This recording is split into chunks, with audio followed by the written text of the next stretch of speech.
Cholesterol ഉള്ളവർക്ക് എന്തൊക്കെ കഴിക്കാൻ പാടില്ല എന്ന് മിക്ക ആൾക്കാർക്കും ഒരു ധാരണയുണ്ടായിരിക്കും അല്ലെ. പക്ഷേ കൊളസ്ട്രോൾ ഉള്ളവർക്ക് എന്തൊക്കെ യഥാർത്ഥത്തിൽ കഴിക്കാം എന്നുള്ളതിനെ കുറിച്ച് നമുക്കൊരു സംശയമായിരിക്കും.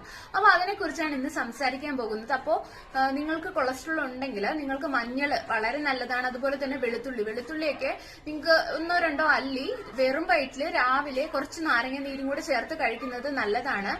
അതുപോലെ തന്നെ ഫ്രൂട്ട്സ് നമ്മൾ നോക്കുവാണെങ്കിൽ സിട്രസ് ഫ്രൂട്ട്സ്, അതായത് ഓറഞ്ച്, അതുപോലെ നാരങ്ങ, അതുപോലെ തന്നെ മുസമ്പി, പുളിയുള്ള മുന്തിരി, ഇവയെല്ലാം നിങ്ങൾക്ക് കഴിക്കാവുന്നതാണ്. അതുപോലെ തന്നെ ആപ്പിള് നല്ലൊരു ആന്റി ഓക്സിഡന്റ് ആണ്, ഇത് നിങ്ങൾക്ക് കഴിക്കാവുന്നതാണ്. അതുപോലെ തന്നെ ചുവന്നുള്ളി നിങ്ങൾക്ക് ചവച്ചരച്ച് കഴിക്കാവുന്നതാണ്. അതുപോലെ തന്നെ ഇപ്പൊ നമ്മൾ വെജിറ്റബിൾസിന്റെ കാര്യം നോക്കുവാണെങ്കിൽ നമുക്ക് ഇലക്കറികളൊക്കെ കഴിക്കാം. അതുപോലെ സാലഡ്സ്, ഇവയെല്ലാം നിങ്ങൾക്ക് ധാരാളമായിട്ട് കഴിക്കാവുന്നതാണ്.